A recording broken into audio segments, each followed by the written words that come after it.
Il est 9 heures sur les 106 FM, c'est la Radio Campus, Radio du Savoir.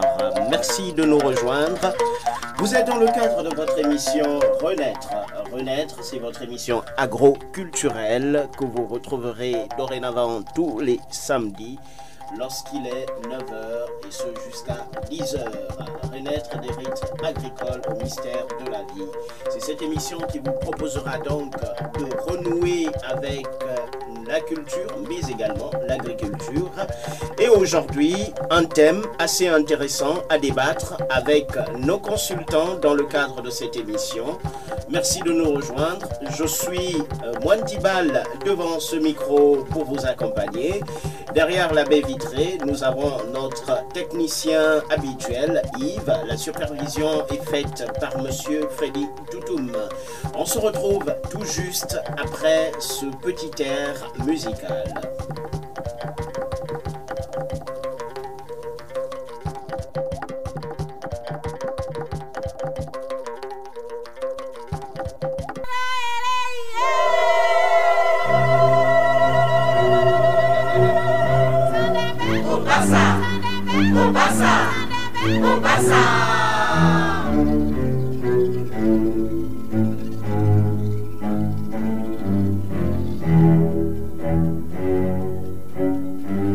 Merci donc de nous retrouver. L'émission C'est Renaître, c'est tous les samedis de 9h à 10h. Aujourd'hui, nous allons débattre d'une thématique assez importante qui va donc planter le décor de nos émissions, de toutes nos émissions, de notre aventure pour cette année. Le thème du jour, c'est la Genèse. Genèse qui sera donc développée en 3 axes. L'apparition de la vie sur Terre pour les initiés. Kemet, berceau de l'humanité. L'apparition de l'homme, Kemet, berceau de... L'apparition, devrais-je dire, de la vie sur Terre, Kemet, berceau de la vie sur Terre. Voilà, j'y arrive. L'apparition de l'homme, Kenet, berceau de l'humanité. Et l'apparition de la civilisation, Kenet, berceau de la civilisation. Avec nous pour comprendre cette thématique, pour développer cette thématique, Dr Wokiama Pisama Mambundu, enseignant à l'université Omar Bongo, secrétaire du Laban. Laban. Bonjour, docteur. Bonjour. Bonjour. Bonjour. Et donc, merci de nous faire l'honneur d'être avec nous ce jour dans le cadre de cette émission. C'est moi qui vous remercie. On a également avec nous notre consultant habituel, Monsieur Yannick Manfumbi Nyama, qui est délégué, qui est producteur délégué de cette émission. Yannick Manfumbi, bonjour. Bonjour. Alors aujourd'hui, nous allons traiter d'une très grande thématique et au fur et à mesure que cette émission va s'égrener, on va établir la différence entre la genèse de la vie sur Terre, qui sera donc traité en plusieurs axes, et l'agriculture. Et l'agriculture, sans oublier de tirer un lien direct avec notre culture. Alors, docteur, comment s'est fait l'apparition de la vie sur la Terre? Merci de me donner la parole et de me donner cette possibilité de pouvoir communiquer un certain nombre de choses avec nos frères et sœurs. Donc, pour commencer, il faut dire que nous nous appuyons sur des recherches de type géologique et paléontologique pour pouvoir établir un certain nombre d'éléments qui nous permettent de retracer, sinon ici, de reconstituer les différentes étapes de la vie sur Terre. Et cette vie sur Terre apparaît approximativement, selon ce qu'on appelle le principe de datation relative, à moins 3 milliards d'années, à peu près entre moins 4 et moins 3 milliards d'années. Donc ici nous avons des formes de vie simples, c'est-à-dire des organismes unicellulaires qui sont les ancêtres des bactéries actuelles. Ensuite, vers moins de milliards d'années, nous avons la première forme de vie complexe. Et cette forme de vie complexe a été découverte au Gabon en 2010 dans la zone de Franceville. Donc là, nous avons l'apparition d'une agglomération, d'un conglomérat de cellules simples qui vont se complexifier et donner forme à un organisme vivant en tant que tel. Et donc, à ce titre, Kemet, c'est-à-dire le Gabon qui fait partie de Kemet, devient le berceau de la vie parce que là, nous avons la présence d'un organisme multicellulaire vivant. Et au niveau géologique, nous sommes dans ce qu'on appelle l'ère paléozoïque. L'ère paléozoïque de paléo, ancien zone animale, parce que les aires sont en fait des découpages dans le temps des formes animales qui ont apparu de façon successive. Et là, nous sommes dans ce qu'on appelle l'ère primaire. Donc l'ère primaire, caractérisée par un environnement aquatique essentiellement, dans lequel grouille une masse vivante multiforme. Et ici, cette masse vivante multiforme est caractérisée par le plus ancien dont la découverte fut faite au Gabon. Donc le Gabon faisant partie de ce continent qu'on appelle Kemet, on est en droit de dire aujourd'hui que Kemet est bien le berceau de la vie. Donc les étapes qui vont suivre sont donc les étapes suivantes. En moins 500 millions d'années, on a la diversification de ces organismes vivants multicellulaires. Donc on a les méduses, les éponges, les algues. Et après, nous avons plus tard certains de ces organismes qui ont développé des protections, donc des coquilles. Donc nous avons les premières formes de coquillages et des invertébrés marins. Donc à cette époque, la faune et la flore terrestre sont essentiellement des plantes sans racines et des acariens et des invertébrés. Donc nous sommes là dans ce qu'on appelle l'ère primaire au niveau des découpages géologiques. La deuxième ère qu'on appelle le Mésozoïque. Donc le Mésozoïque, c'est l'ère animale moyen. Et là, dans le Mésozoïque, daté environ de moins de 200 millions d'années, nous avons la première apparition des animaux à sang chaud et avec des poils. Donc on a petit à petit une différenciation qui se fait vers le type reptilien. Voilà. Donc vers le type reptilien, la faune est toujours très caractérisée par des plantes sans racines, mais petit à petit il y a un petit dégagement, des espaces terrestres, et là on commence à voir petit à petit une baisse du niveau de la mer et une activité volcanique très intense, ce qui va entraîner justement une spéciation ou une spécialisation de certains animaux qui vont sortir de l'eau et devenir petit à petit des reptiles et petit à petit des mammifères. Donc là, et avec bien sûr l'extinction de certaines espèces qu'on a retrouvées que sous forme fossile. Donc là, nous sommes à peu près entre 200 millions d'années et 65 millions d'années. 65 millions d'années, on rentre dans le tertiaire, c'est-à-dire l'ère cénozoïque. Cénozoïque qui vient de konoi, qui veut dire commun, c'est-à-dire que là, les reptiles vont bien se différencier des mammifères.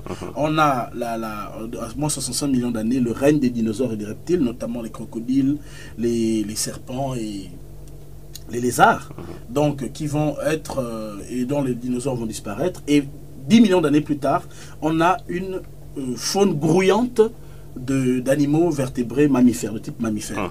Et ce tertiaire va être lui divisé en deux périodes, c'est-à-dire la dernière période qu'on appelle le quaternaire, qui est caractérisée par la présence des primates. Donc à peu près à moins 55 millions d'années, on a les premiers primates, et à moins 7 millions d'années, nous avons les premiers hominidés, notamment caractérisés par la découverte de Toumaï. Toumaï qui est entre le Tchad, une zone située entre le Tchad et le Soudan, enfin, dans la zone du Tchad, Toumaï, on a le premier hominidé. Et à partir de ce moment, on peut commencer à parler de cette spéciation qui donnera plutôt, plus tard, devrais-je dire, la naissance de l'homme. Donc à partir de Toumaï. Voilà un peu, de manière condensée et résumée, ce qu'on peut dire de l'apparition de la vie jusqu'aux premiers hominidés, c'est-à-dire moins 7 millions d'années. Avec, bien sûr, sachant que au niveau du quaternaire, nous avons aussi les différentes périodes glaciaires qu'a connu la Terre, dont la dernière est la période ourmienne. Voilà.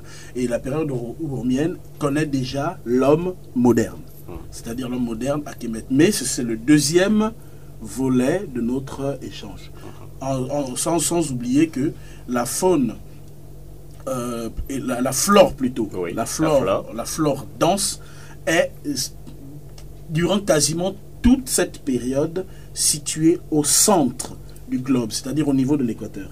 Parce que l'équateur a une fonction aussi, on va dire, la zone de l'équateur au niveau du cycle de vie a une fonction qui est celle-là qui permet un bombardement maximum des rayons ultraviolets sur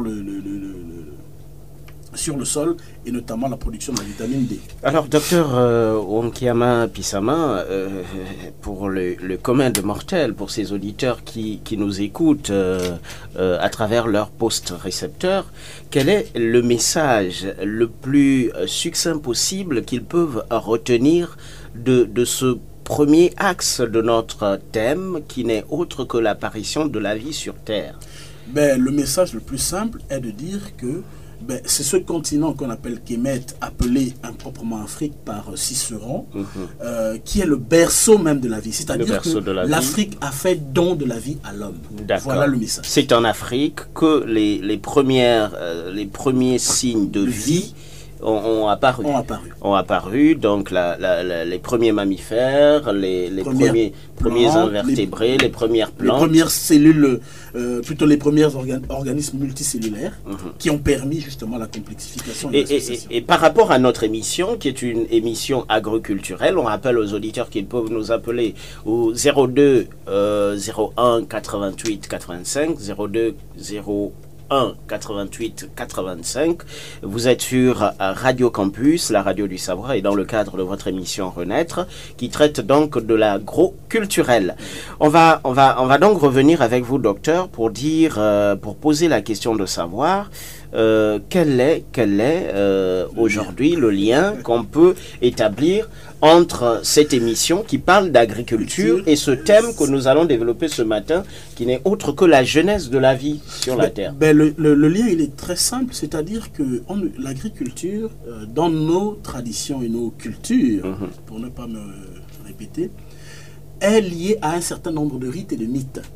Et ici, quand nous regardons la genèse de la vie, nous avons commencé par un élément qui est primordial. Il est simple, tous les éléments scientifiques nous montrent que la vie a commencé dans l'eau, sous forme unicellulaire et ensuite multicellulaire. Tous les rites agraires sont liés à l'eau, c'est-à-dire que la vie prend naissance dans l'eau. Et vous avez tous nos rites, toutes nos cultures qui ne sont que des hommages à ce que la science découvre tardivement.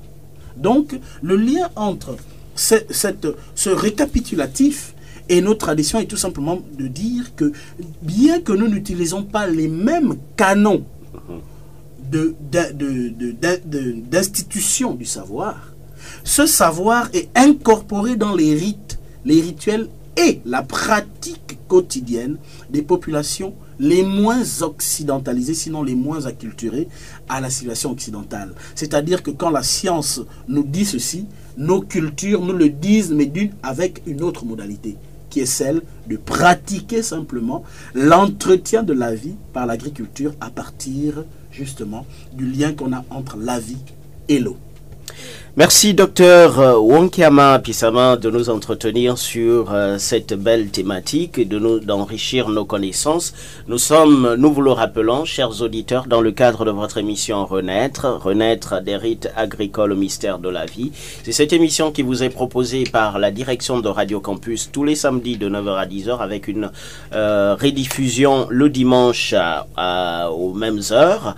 Et on va donc, avant d'aborder la deuxième phase de notre thème de ce jour, qui n'est autre que l'apparition de l'homme, parce que nous avons parlé dans la première phase de l'apparition de la vie cellulaire, la vie animale, la faune et la flore. Et là, on va parler maintenant de l'apparition de l'homme, mais tout juste derrière cette note musicale que nous propose notre technicien du jour, qui n'est autre que Yves.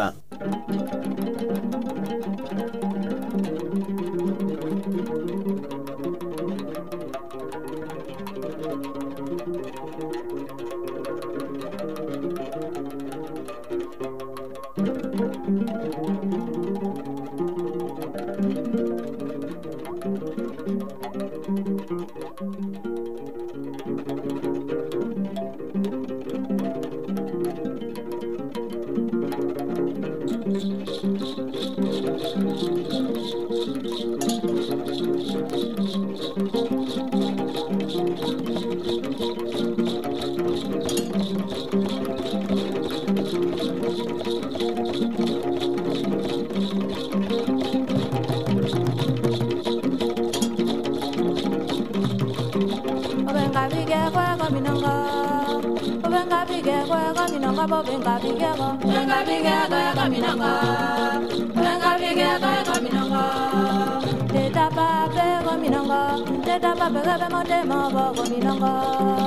Teta pa pe go minanga. Teta pa pe go monte mo go minanga bo benga bige. Benga bige kwa minanga. Benga bige kwa minanga. Atoya mo eto go minanga. Atoya mo to go monte mo go minanga. Atoya mo eto go minanga. Atoya mo to go monte mo go minanga bo benga bige. Benga bige go minanga. Benga bige go minanga. Agobia mo eto go minanga. Agobia mo to go monte mo go minanga. Agobia mo eto go minanga. Agobia mo to go monte mo go minanga bo benga bige. Benga bige go minanga. Benga bige go minanga. Agine mo eto go minanga. Agine mo to go monte mo go minanga. Agine mo eto go minanga. Agine mo to go monte mo go minanga bo benga bige. Benga bige go minanga. Benga bige go minanga.